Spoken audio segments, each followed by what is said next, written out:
అందరూ చూడండయ్యా చూపిస్తాడు ఏదో లీలా అలరే అలా.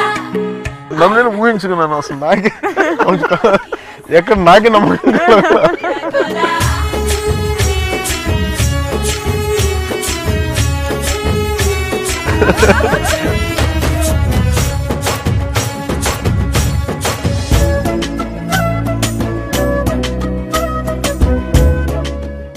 నమస్కారం ప్రేక్షకులందరికీ సంక్రాంతి పండుగ శుభాకాంక్షలు. పండగ అనగానే ఇంచక్కగా పొద్దున్నే లేచి శుభ్రం పడిచి దాని తర్వాత ముగ్గులు అవి పెట్టి గొబ్బెమ్మలు పెట్టి భోగి పళ్ళన్నీ వేసుకుని గుడికి వెళ్తాను దర్శనానికి. అలాగే అచ్చం మేము కూడా మీలాగే చేసి నేను మధుశాలిని అండ్ ప్రశాంతి ముగ్గురం కలిసి ఈ దేవుడి దర్శనానికి వచ్చాము. నమస్కారం అండి. గోపాల గోపాల సినిమా తర్వాత ఎంతోమంది మిమ్మల్ని దేవుడిగా నమ్ముతున్నారు. ఆ గ్లోతో ఆ హ్యాలోతో దీన్ని పక్కా చేశారు ఆ బిలీఫ్ని దట్ ఎస్ హ్యూమన్ బీయింగ్స్లో దేవుడు అంటే ఇలా ఉంటారు అని. Hearty congratulations. ముందుగా పండగ శుభాకాంక్షలు. నమస్కారం, సంక్రాంతి శుభాకాంక్షలు మీకు. గోపాల గోపాల డబుల్ పండుగ ప్రేక్షకులకి. సో ఈ సంక్రాంతి మరి మీరు ఎలా సెలబ్రేట్ చేసుకున్నారు? అదే ఆలోచిస్తున్నా పొద్దున్నే. ఇప్పుడు భోగి మంట వేద్దాం కోరుకుంటా కానీ కనీసం భోగి మంట కూడా వేసుకోలేకపోయినది చూస్తూ ఉన్నాను. ఏమో నా లైఫ్ స్టైల్కి ఏదో కుదరదు. అంటే చిన్నప్పుడు ఎలా ఉండింది మీకు సంక్రాంతి అంటే? చిన్నప్పుడు అయితే ఒక స్థాయి వరకు బాగానే ఉండేది, తర్వాత ఎక్కడో రెగ్యులర్ రిథం పోయింది నాకు. ఈ సినిమాలో మీకు క్యారెక్టర్ అనగానే ఎలా అనిపించింది మీకు?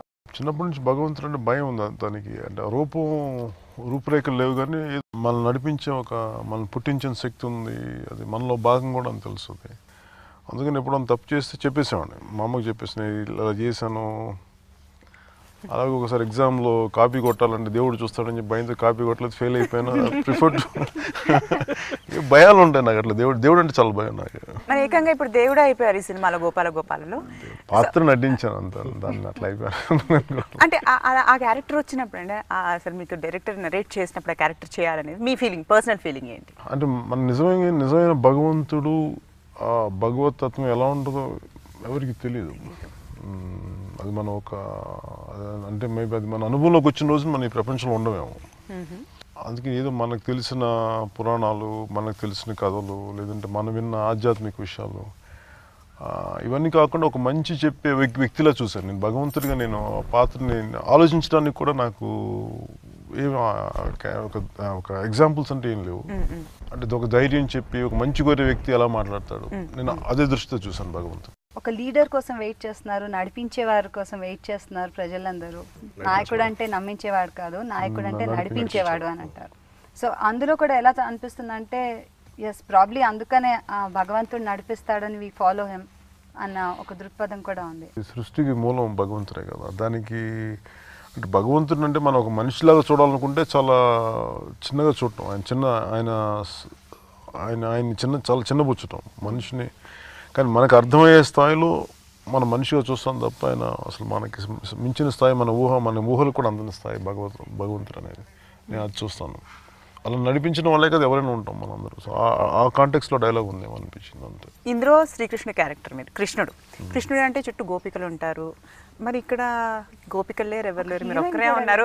అసలు మెయిన్ హీరోయిన్ ఫస్ట్ టైం లేదా కళ్యాణ్ గారికి హీరోయిన్ లేదు. పాటలో చాలా మంది గోపికలను పెట్టాం కదా సాంగ్ లో.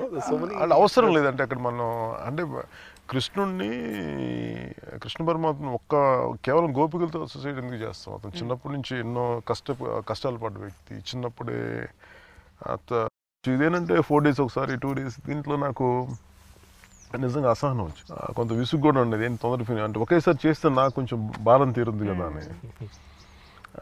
లాస్ట్లో అంటే మూడీ అని ఎందుకంటారంటే నాకు సాంగ్స్ పిలుస్తారు. నన్ను సాంగ్స్ ఇప్పుడు నన్ను స్విట్జర్లాండ్ తీసుకెళ్తారు. స్విట్జర్లాండ్ తీసుకెళ్ళి వాళ్ళు డాన్స్ మాస్టర్స్ ఇలా ఇచ్చి ఏదో రకరకాల స్టెప్ నేర్పిస్తుంటారు నాకు.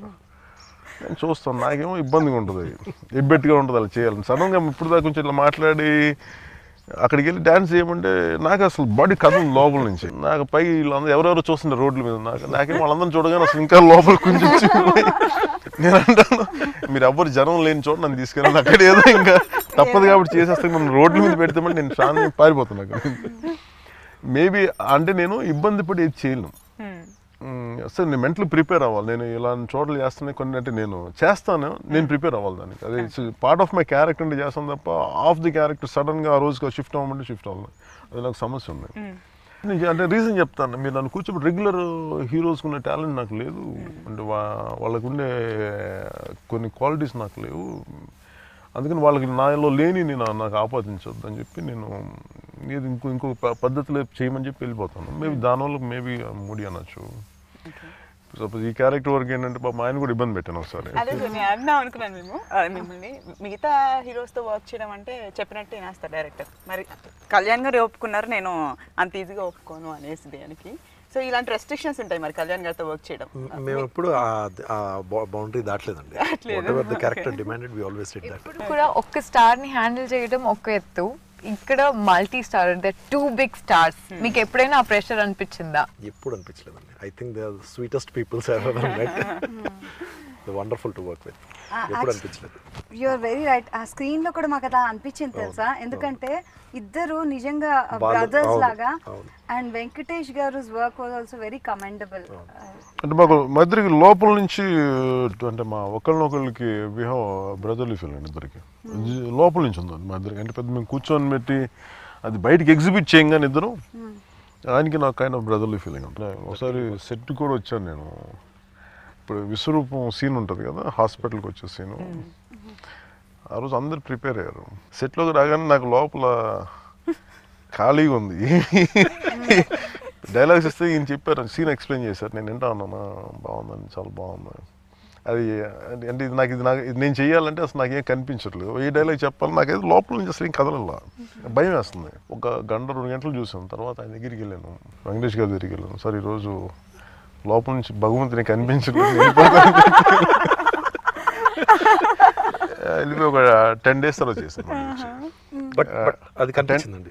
ఆ 10 days తర్వాత నేరుగా ఇంకెక్కడికి వెళ్ళలేదు, నేరుగా షూటింగ్ దగ్గర నుంచి ఇక్కడికి వచ్చేసాను, ఫామ్కి వచ్చేసాను. నాకు అర్థం కాలేదు ఎందుకు ఇంత, అంటే చాలా డైట్ చేశాను, థాట్ ప్రాసెస్ అనేది ఏమో ఒకసారి నాకు చేయడానికి లోపల భయం వేసింది. అంటే విశ్వరూపం అనేది విశ్వరూపంగా చూడలేదు నేను. నాకు ఎక్కడో నా శక్తి నాకు సరిపోలేదు ఆ రోజు. మళ్ళీ ఒక 10 days తర్వాత వచ్చి మళ్ళీ అదే సీన్ అంతే. ఆ రోజు నేను లేను, నెక్స్ట్ డే చెప్తున్నప్పుడు సంపూర్ణంగా నేను అక్కడ ఉన్నాను.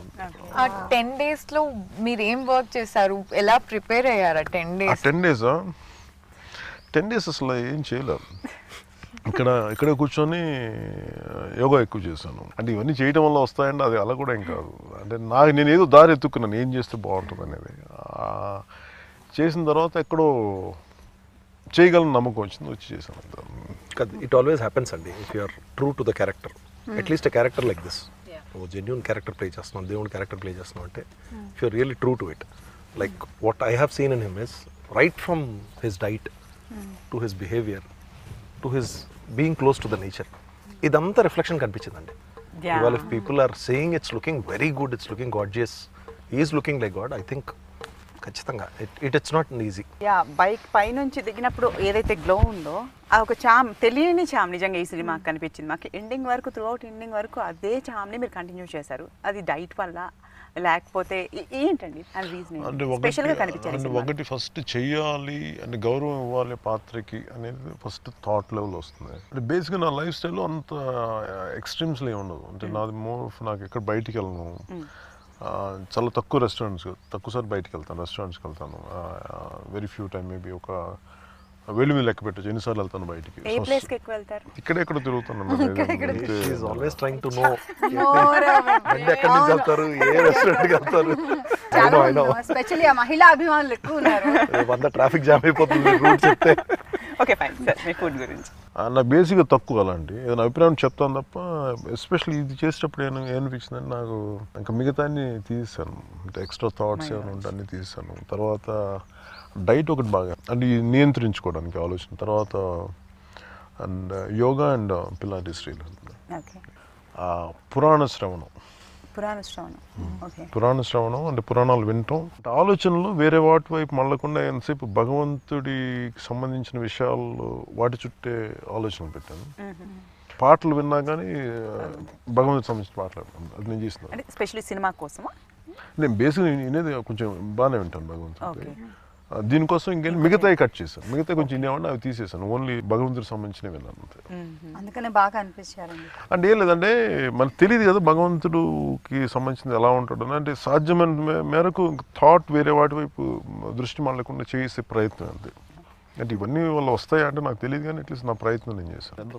నేను మీకు ఒకటి చెప్పాలి, మా ఫ్రెండ్స్ అందరూ మూవీకి వెళ్ళినప్పుడు ఇద్దరు అమ్మాయిలు ఎవరో మాట్లాడుకుంటున్నారంట, what Pawan Kalyan is playing a god, he's already a god, no he's again playing a god, so it definitely work. So అంటే సినిమా అయిపోయిన తర్వాత ఆ ట్రాన్స్ లో నుంచి బయటికి వచ్చేసారండి ఎలా? షార్ట్ అయిపోయి వచ్చేస్తాను. అందరూ అంటారు కదా అని చెప్పి నేను సీరియస్గా తీసుకుంటాను. అంటే ఇంతమంది ఫ్యాన్స్ ఉన్నారు, ఇంతమంది lot of pressure on you, అది నిజంగా మిమ్మల్ని ఎఫెక్ట్ చేస్తుందండి? నేర్చుకుంది నా వల్ల అని కాదు, నేను అన్నయ్య గారిని నేను ఎప్పుడు పెద్ద యాక్టర్ అనుకున్నాను. ఎందుకు అనుకున్నా అంటే నేను ఎప్పుడు అసలు నేను యాక్టర్ అవుతాను అనుకోలేదు. నేను అన్నయ్య గారిని చూశాను యాక్టర్గా, హీరోగా ఆయన్నే చూశాను. సో ఆయనకి అభిమానులు ఉండడం చూశాను తప్ప నాకు ఎప్పుడు దృష్టి నాకు అంటే నన్ను నేను చాలా తక్కువ స్థాయిలో పెట్టుకుంటాను. బేసిక్గా నాకు అసలు లోపల నాకు అనిపించదు. ఒక మేబీ ఫ్యూ ఫిల్మ్స్ హిట్ అయిన తర్వాత మేబీ ఫ్యాన్ ఎక్కువ మంది నేను ఇష్టపడ్డా, కానీ ఒకవేళ మనసులో అది రానివ్వకుండా భగవంతుడు ఏం చేసిన వెంటనే ఒక ఫ్లాప్ ఇవ్వగా నాకు చాలా సంతోషం కలిగింది. సో నాకు అందరు లెవెల్ అయిపోయింది. సో నాకు ఈరోజు మెచ్చుకున్నా రేపు తిట్టినా కానీ సర్లే రేపు ఈరోజు మెచ్చుకుని రేపు తిడతారులే మళ్ళీ చెప్పి కామ్గా థాట్ లెవెల్ అసలు నేను దేన్ని సీరియస్గా తీసుకోను. ఫిల్మ్ ఇండస్ట్రీలో జనరేషన్స్ గురించి అంటే మా నాన్నగారిది, సో అబ్బాయి ఇది, ఆర్ నెక్స్ట్ గ్రాండ్ సన్ కూడా అదే అవుతాడు యాక్టర్ అయితే. సో ఎవరో ఫ్యామిలీస్ వాళ్ళు ఇండస్ట్రీలో ఉన్నారు. సో అలా ఫ్యామిలీస్ ఉన్న వాళ్ళు ఎక్కువ మంది ఇండస్ట్రీలో ఉన్నారు. ఇది ఎలాంటి ఎఫెక్ట్ ఇస్తుంది అంటారు? హౌ డస్ అది నిజంగానే వర్కౌట్ అవుతుందండి? నిజంగా అంటే తరాలు ఉన్నారు కాబట్టి వాళ్ళ వెనక బ్యాక్గ్రౌండ్ ఉంది కాబట్టి ఇండస్ట్రీలో నిలదొక్కుంటున్నారు, బయట వాళ్ళకి అవకాశాలు లేవు అని అంటూ ఉంటారు. సో ఇది ఎంతవరకు కరెక్ట్ అంటారు మీరు? అంటే ఇండియాలో బిగ్గెస్ట్ స్టార్ షారుఖ్ ఖాన్. షారుఖ్ ఖాన్ ఎక్కడి నుంచి వచ్చాడు? He doesn't have any family base. అంటే ఒకళ్ళకి సాధించాలి అని పట్టుదల ఉంటే, ఇప్పుడు చిరంజీవి గారు వచ్చారు, చిరంజీవి గారు వచ్చే వరకు మాకు మా ఇంట్లో ఎవరున్నారు? ఆయన ఒక్కనే ఉన్నారు. అలాగే నాగేశ్వరరావు గారు కానీ రామారావు గారు కానీ వచ్చినప్పుడు వాళ్ళు ఇండివిజువల్ వాళ్ళు వచ్చారు. అట్లాగే అప్పుడు పాసిబిలిటీ అయింది, ఇప్పుడు పాసిబిలిటీ అవ్వదని అంటే ఎందుకు గ్యారెంటీ, ఎందుకు జరుగుతుంది? అండ్ రీసెంట్ ఎగ్జాంపుల్ ఈ షారుఖ్ ఖాన్. తమిళ్లో చాలామంది పెద్ద హీరోస్ వాళ్ళకి ఎవరికి బ్యాక్గ్రౌండ్ లేదు, ఇంక్లూడింగ్ అజిత్. అంటే ఏ ప్రొఫెషన్కైనా సరే వాళ్ళ ఫ్యామిలీ ముందు ఎవరైనా ఉంటే జనరల్గా దానికే వాళ్ళు అట్రాక్ట్ అవుతారు. అంతేగాని ఇది ఒక్క ఫ్యామిలీ ఒక్కళ్ళకి అనేది అంటే కొంచెం ఇబ్బంది ఉంటుంది. చూసే వాళ్ళకి ఏమవుతుందంటే ఒకసారి ఉన్న సపోజ్ మా ఫ్యామిలీ నుంచి కొన్ని ఎక్కువ ప్రాజెక్ట్ చేసుకుంటే ఏమైపోద్దంటే ఇంకా మిగతా వాళ్ళకి అవకాశాలు రావు, ఎంతసేపు వీళ్ళని మాట్లాడుకోవడానికి ఒక థాటే తప్ప నిజానికి ఎవరైనా సరే సాధించాలి అని అనుకుంటే వాళ్ళని ఏది థాట్ అండ్ యువర్ విల్ అంత నథింగ్ కెన్ స్టాప్ ఎనీవన్. మా అన్నయ్య గారు ఉండటం వల్ల నేను వచ్చాను. బట్ నేనేమనుకున్నానంటే నాకు ఇదే అనిపించింది, అంటే నువ్వు ఒక వ్యక్తి ఒక పెద్ద హీరో బ్రదర్ కాబట్టి నీకు ఈజీ కదా అని నాకు నేను ప్రశ్నించుకున్నాను. అంటే నేను అనుకున్నా సార్ నాదైనా కృషి ఏదో నేను చేయాలనుకున్నాను, అలా నేను చేసుకుంటే వెళ్ళాను. అలాగే ఎవరైనా సరే ఎవరికి ఏదైనా పాసిబిలిటీ అంతేగాని వారసత్వం ఉంటేనే అనే నేను నమ్మను. నాకు మీ ఫామ్ హౌస్ చాలా నచ్చిందండి. Thank you. సో ఇక్కడ ఏముంటాయి అసలు మీ ఫామ్ హౌస్లో? ఏం చేస్తారు మీరు? ఏముంటాయి? చెట్లన్నీ చూసాను. లేదు నాకు ఒక ఫ్యూ ఇయర్స్ బ్యాక్, ఒక 10 years బ్యాక్ ఈ మొక్కలు చచ్చిపోతా ఉండే. అంటే కొత్తగా వేసాం అప్పుడు మొక్కలు. అంటే ఇప్పుడు కొన్ని ఆల్రెడీ కొన్న తోటనే కొన్నాను, పెరిగిన మొక్కల్ని, తర్వాత చచ్చిపోయాయి. అంటే నాకు చిన్నప్పుడు ఒక మామిడి చెట్టు లేదు, మా ఇంట్లో ఒక మామిడి చెట్టు ఉంటే బాగుండేదని కోరుకునేవాడిని. అది ఎక్కడ నాకు అంటే పల్లెటూరు వాతావరణం అంటే నాకు చాలా ఇష్టం. అంటే మన ఊరు, మన విధానం ఎక్కడ నాకు చిన్నప్పుడు ఎప్పుడు టౌన్స్లో పెరగటం నాకు ఎప్పుడు అలవాట్లేదు. సో పల్లెటూర్లు అంటే ఆల్మోస్ట్ పడి చచ్చిపోయేంత ఇష్టం ఉండేది నాకు. ఇంకా నేను ఇల్లు ఏం కొనలే, ఫస్ట్ ఖుషి అయిపోయిన తర్వాత అప్పుడు కొన్నాను. ఇంతకాలం వరి వేసాను, ఒక ఎకరం ఎక్కడం. అప్పుడు ఏంటంటే జస్ట్ ఓన్లీ వెజిటబుల్ గార్డెనింగ్ అని జస్ట్ ఈ ఫ్రూట్స్ ఉంటాయి, ఇంకంత మించి ఇంకేం చేయాలి. ఖచ్చితంగా మీ పండుగ అండి, మీరు కూడా ఒక రైతు అయిపోయారు కాబట్టి.